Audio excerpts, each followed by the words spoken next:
fábrica, escola, vai mesmo sair do papel, é isso? Com certeza, né? Não há nenhuma dúvida. Ele já saiu do papel, né? Ele está só em fase de assinatura. Está na fase de assinatura. Então, nós já passamos por algumas fases muito importantes este ano, que estavam pendentes, né, há vários anos.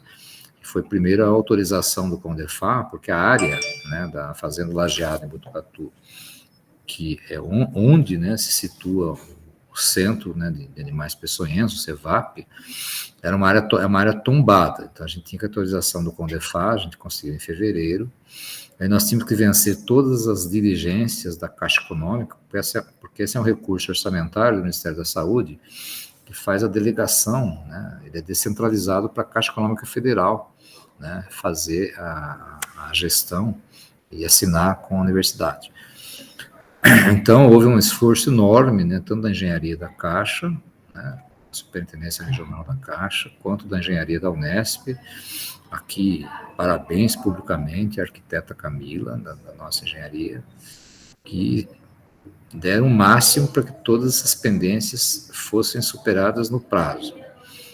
Isso é projeto de quanto? De investimento de quanto? Esse é um projeto, né, que foi aprovado em 2017 ou 2018, né, da ordem de 12 milhões de reais, com uma contrapartida prevista, né, não obrigatória da Unesp, completando em torno de 13 milhões de reais, é recurso orçamentário estratégico do Ministério da Saúde, né.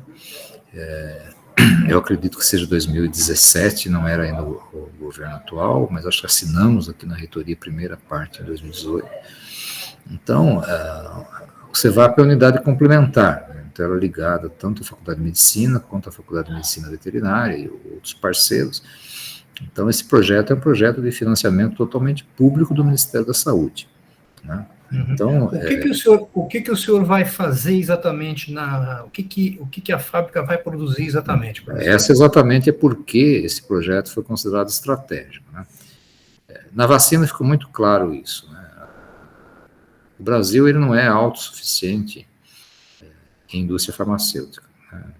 Em insumos estratégicos da indústria farmacêutica. Ficou evidente a nossa dependência, por exemplo, da China, nesse processo. Então, vamos dar um exemplo. Digamos que o professor Pascoal, ele testa, como pesquisador, um biofármaco, né, ou seja, um agente farmacológico que deriva de animais, né, e ele vai ser usado para a saúde, né. Qual é a opção que a gente tem no Brasil? Nenhuma, senão você entregar esse produto para a iniciativa privada, para a grande indústria farmacêutica.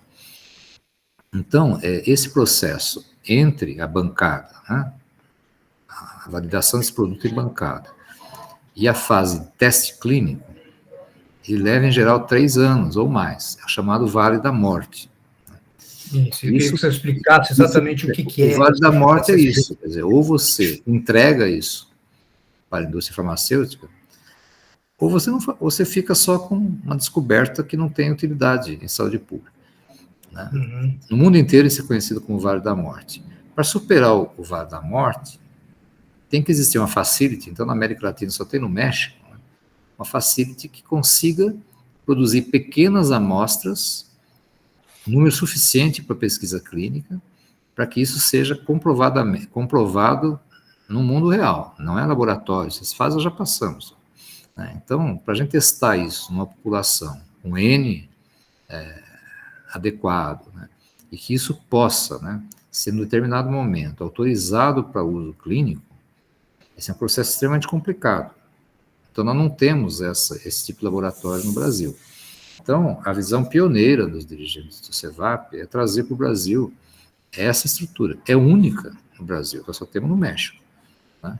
Então, ela fará com que a gente consiga receber da Unesp, do mundo inteiro, da América Latina, né, essa facility, como você coloca, por exemplo, imagine uma indústria como a AstraZeneca, ela não vai colocar a sua linha de produção em funcionamento para produzir 1.000, 2.000, 5.000 amostras, né? Ela fica com o produto para ela, você simplesmente transfere o produto, tem lá os royalties e tal. Diferentemente, né, no interesse público, por isso que o Ministério atuou nisso, né, você é autossuficiente nisso. Então, quando você for transferir esse produto, seja para os laboratórios tipo Fiocruz, Butantan, seja para a indústria farmacêutica, esse produto é seu, entendeu?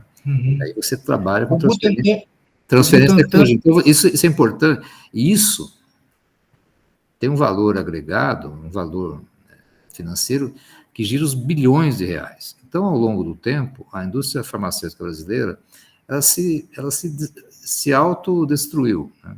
Então, hoje ela é praticamente uma representante dos grandes laboratórios. E isso, na pandemia, ele veio à tona. Nós não temos capacidade instalada para fazer vacina. Então, hoje tem lá a fábrica do Butantan sendo instalada com o objetivo vacina, não imunobiológicos. Aí você tem o VAT-Vacina, que é outra iniciativa da Universidade Federal de Minas Gerais. Você tem o Calixto, lá em Santa Catarina.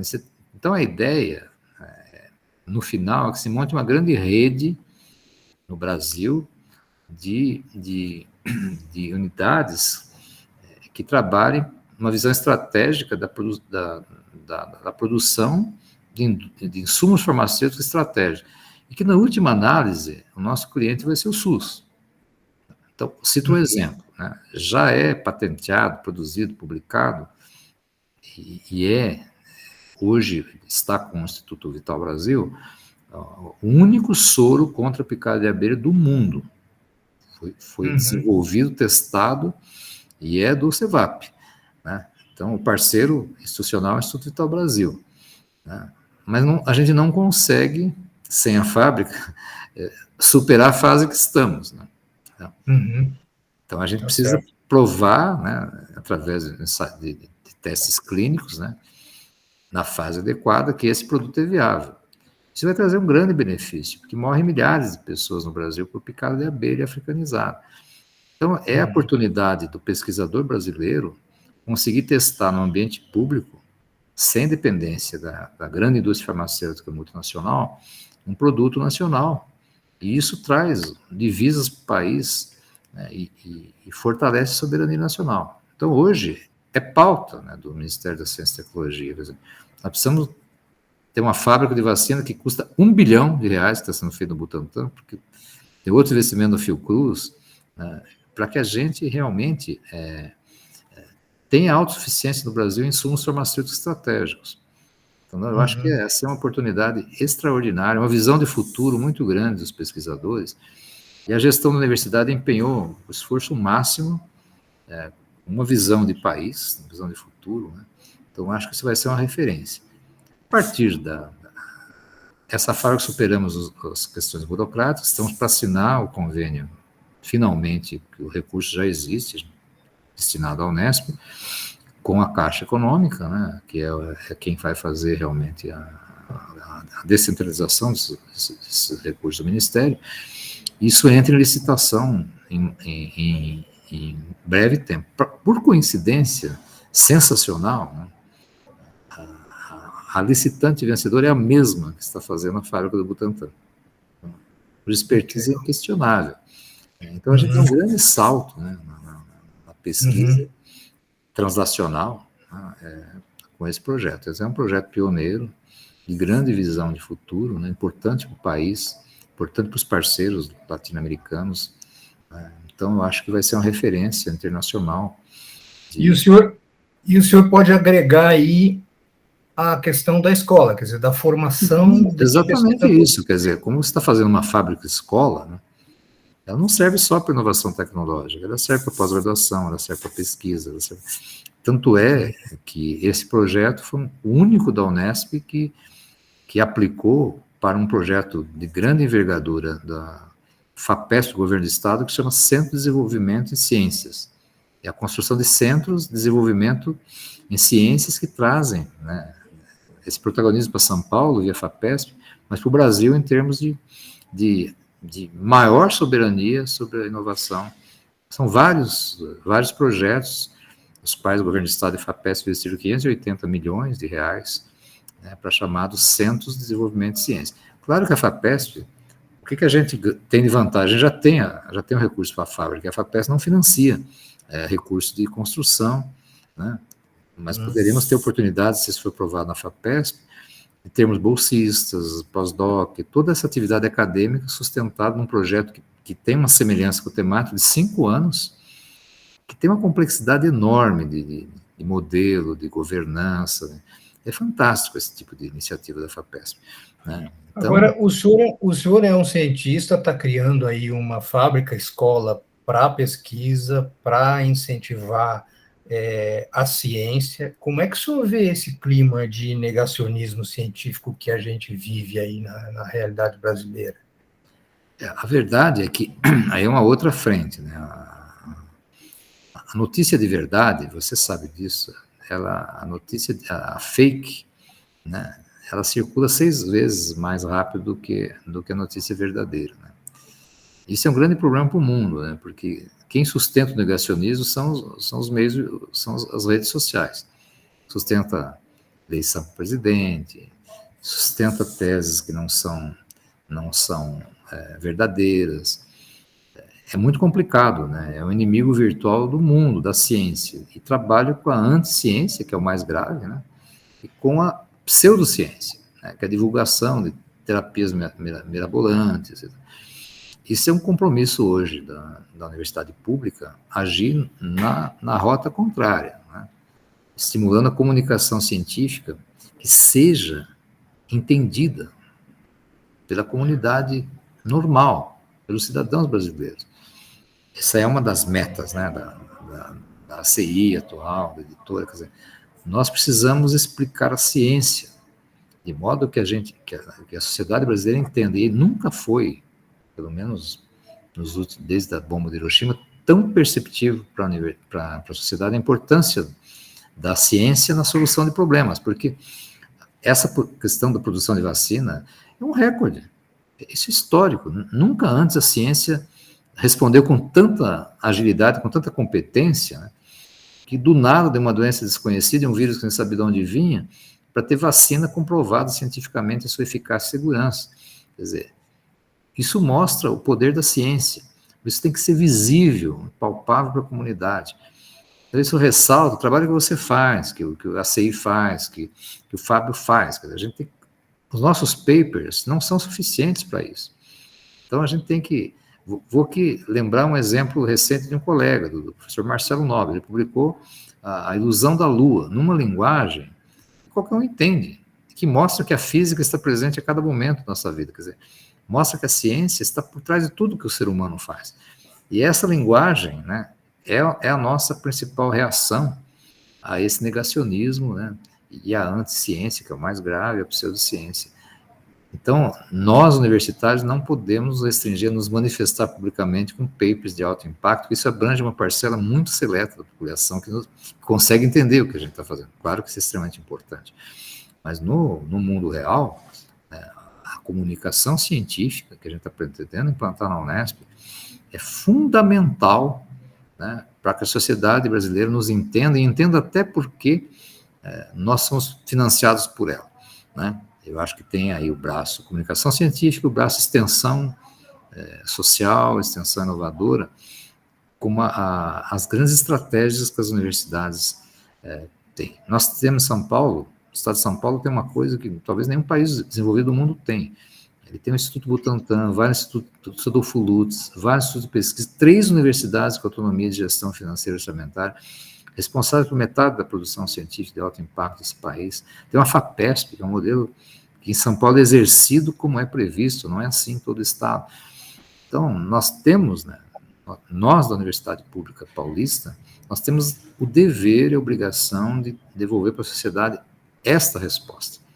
Né? Não adianta em situações de crise, que quer cortar isso, cortar aquilo, governo, deputado, CPI, isso é insuficiente. A gente tem que se fazer presente na vida da sociedade. É um projeto de Estado, não é um projeto de governo, né? Porque nós começamos isso em 2010, atravessamos 4 presidentes e 4 reitores, certo?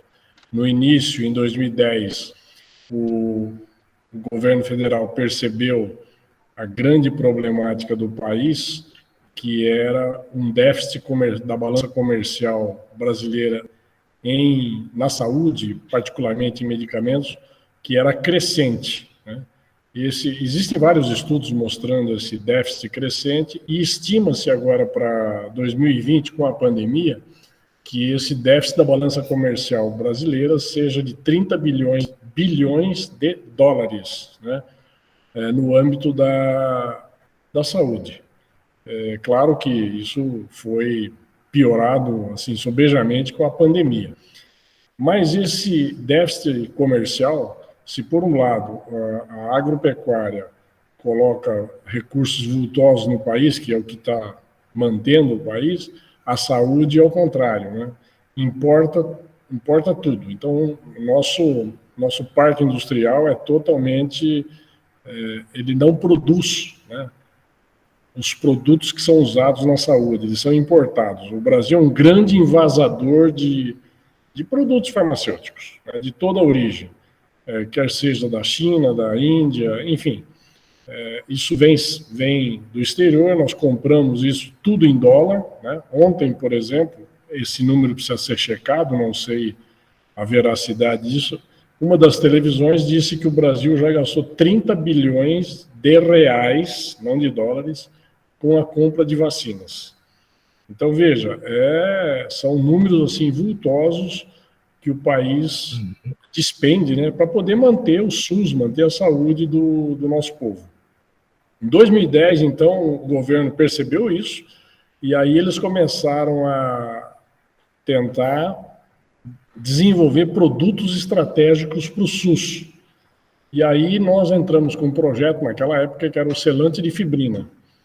E o projeto foi contemplado, então em 2010 a gente começou essa caminhada, que era fazer um ensaio clínico fase 1/2 para o SUS, com a anuência da Anvisa, porque, como você sabe, se a Anvisa não te autorizar a fazer um ensaio clínico, ele não tem valor nenhum para o registro futuro, né? Então, existe toda uma burocracia que você tem que vencer, que é o Comitê de Ética, né? O CEP-CONEP, Sistema CEP-CONEP, e a Anvisa. Então, essas duas instituições têm que estar de acordo com o projeto que você vai desenvolver, porque se não estiver dentro dos guidelines, das diretrizes desses órgãos, você não registra o produto e não coloca à disposição da população.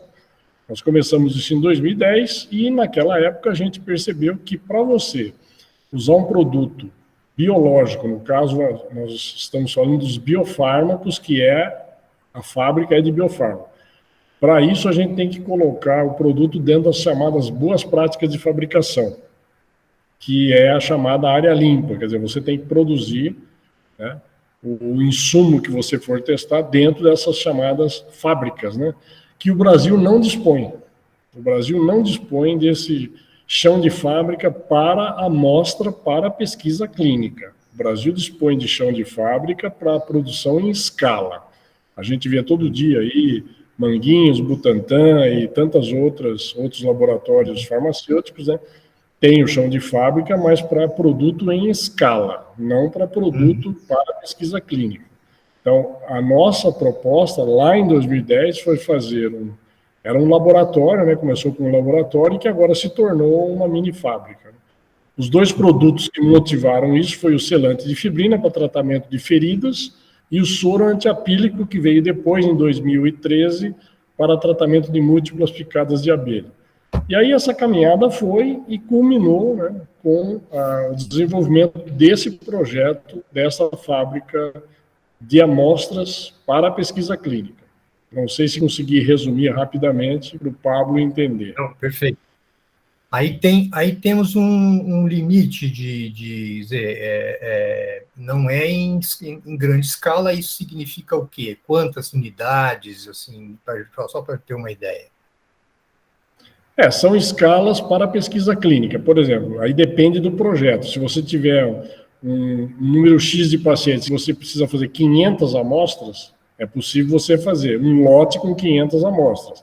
Se o lote você precisa ser com 5.000 amostras, então você faz um lote com 5.000 amostras, ou faz 2 lotes de 2.500, ou seja, depende do projeto, porque cada projeto tem um número de pacientes. O fase 1 em geral, 20 a 50 pacientes, né, um número pequeno de pacientes. Depois, o fase 2, isso aumenta para 200 a 300. Fase 3 já são centenas de pacientes, depende do projeto, né? E aí o número de frascos que você vai fazer depende do número de pacientes que você vai atender, né? Isso não é feito pela indústria farmacêutica, porque ela tem que parar toda a produção dela para fazer pequenas amostras, né? Amostras, lotes pilotos, né? Que é o que nós vamos fazer. Nós conseguimos identificar no Brasil justamente esse gap, né? Que é o chamado Vale da Morte, que tantos pesquisadores aí tratam de por que a ciência produzida nas universidades brasileiras não chega à comunidade. Esse investimento foi um investimento que foi aportado pelo Ministério da Saúde, né, por meio da sua Secretaria de Ciência e Inovação Tecnológica, e o Departamento de Inovação Tecnológica dentro do Ministério da Saúde, que apoia esses ensaios clínicos no país, porque a gente só recebe encomenda de empresas internacionais para fazer basicamente ensaios clínicos de fase 3 no país. Ou seja, já chega a droga e chega o protocolo, a gente só replica, né? Não geramos tecnologia. Então, o Ministério da Saúde tem linhas de financiamento nesse sentido. E ele apoiou justamente a construção desse ambiente. Agora que a universidade fez a licitação, a gente está para assinar o contrato, né, com a interveniência da Caixa Econômica. A gente tem 2 anos para a construção desse ambiente. Logicamente, nesses 2 anos, será o tempo para a gente encontrar o modelo ideal para fazer a gestão de um ambiente como esse dentro de uma universidade pública. Então, nós teremos que encontrar todos os ferramentais jurídicos que propiciem parcerias com o setor privado, tem toda a questão da propriedade intelectual das empresas que irão contratar, né, um ambiente como esse, porque será o único no Brasil e tem apenas um no México devido à proximidade dos Estados Unidos, né? Essas facilities, vamos chamar assim, elas são amplamente procuradas pelas indústrias para que você realize de uma maneira muito mais rápida esses processos, né, que envolvem risco. Para você ter uma ideia, a AstraZeneca, ela pegou a tecnologia da vacina dentro da Universidade de Oxford e contratou 2 a 3 CDMOs como essas para fazer o desenvolvimento dos primeiros lotes da vacina, para fazer todo o desenvolvimento do equipamento necessário para a produção dessa vacina. E aí sim foram construídas fábricas maiores. A Pfizer adotou o mesmo princípio nesse sentido. Essa é a ideia, né, de que ela seja uma fábrica escola, ou seja, quem vai se beneficiar muito disso é o pessoal da área da saúde, né? Particularmente o pessoal da área de farmácia, medicina veterinária, medicina humana. Esses são os profissionais que vão se beneficiar e que vão poder trabalhar nesse ambiente, né? São alunos de graduação, mestrado, doutorado. Nós já temos um programa de pós-graduação profissional, né, em pesquisa clínica, e esses alunos, então, eles vão participar desse sistema todo aí, conhecendo desde da pesquisa, prospecção lá da molécula na bancada do laboratório, até como ele vai preparar esses lotes pilotos para atravessar o chamado Vale da Morte, né? O Vale da Morte, o professor Rui já falou, é o grande gargalo, mas não é nosso não, é mundial isso aí, né? O mundo inteiro tem essa dificuldade em preparar esses lotes pilotos para atravessar o Vale da Morte, porque eu participei de 2 ensaios clínicos do selante e do soro antiapílico. Pablo, é uma emoção indescritível para o médico e para o paciente. o estresse que você passa, porque você vai chegar para o paciente, veja só, paciente, o primeiro paciente, isso está documentado no vídeo do Globo Rural. O Globo Rural fez um vídeo sobre o soro antiapílico. Eu recomendo que você assista, está muito bem didático. Então você imagina chegar uma paciente com 500 picadas de abelha, toda inchada, dolorida, enfim, com chance de desenvolver insuficiência renal e ir a óbito, né? Você chegar para ela e falar assim, olha, eu tenho esse frasquinho aqui, que é um soro, que nunca foi usado em ser humano, você concorda que eu injete em você para tentar te salvar? Esses depoimentos, eu queria que você assistisse o vídeo do Globo Rural, porque tem a paciente dizendo isso. Então, ela concordou no caso, né, essa paciente, e aí ela assinou um termo, né, de que ela concordava em se submeter ao experimento. Então, para o médico, ou para o indivíduo que assiste, ali no caso, o pessoal de enfermagem, e até os veterinários, é uma emoção, assim, indescritível, principalmente estressante, para quem está aplicando um produto que nunca foi usado num ser humano, entendeu? Sim. Então, esse é um dos desafios do chamado Vale da Morte. O pessoal não quer arriscar a correr esse risco, né, de dar errado, porque pode dar errado, né? Esse modelo, ele nasce muito também da questão que um modelo que tem sido adotado no país, talvez nos últimos 20 anos, através das parcerias público-privadas com transferência de tecnologia por empresas multinacionais de saúde, são modelos que não têm se mostrado tão eficazes na prática, porque as empresas multinacionais, ao transferirem essa tecnologia para uma empresa brasileira, esse processo é muito demorado e custoso, né? Estima-se que dure em torno de 6 a 8 anos toda a transferência de tecnologia da fabricação de um medicamento para uma fábrica aqui no Brasil por meio desse modelo. Daqui a 8 anos, essa tecnologia está praticamente ultrapassada, né? A hora que a gente estiver apto a produzir esse medicamento no país, já é uma tecnologia ultrapassada. Então, a questão de desenvolvimento de tecnologia farmacêutica no país é imprescindível. E a gente tem focado justamente os passos iniciais dessa fábrica na produção de anticorpos monoclonais e antígenos recombinantes, que o Brasil tem se mostrado bastante líder nesse setor de biotecnologia, né, de biofármacos e de biosimilares. É uma linha de tratamento com uma perspectiva futura muito grande de aplicação, né? Vários países estão desenvolvendo isso. Para você ter uma ideia, o tratamento que o presidente Trump, lá nos Estados Unidos, recebeu quando ele teve Covid, foi ainda um tratamento experimental, mas foi com anticorpo monoclonal anti-Covid, né? Então, veja, isso já faz talvez mais de um ano. Então, nesse sentido, a FAPESP abriu uma linha de financiamento para a constituição de centros de ciências da vida, né? São projetos de grande porte, né, como esse nosso, para no mínimo 5 anos de duração, ou seja, esses projetos realmente necessitam de anos para que aconteça, né? Não é simplesmente comparável à geração de uma tese de mestrado ou de doutorado apenas, são projetos multiprofissionais e projetos a médio e longo prazo.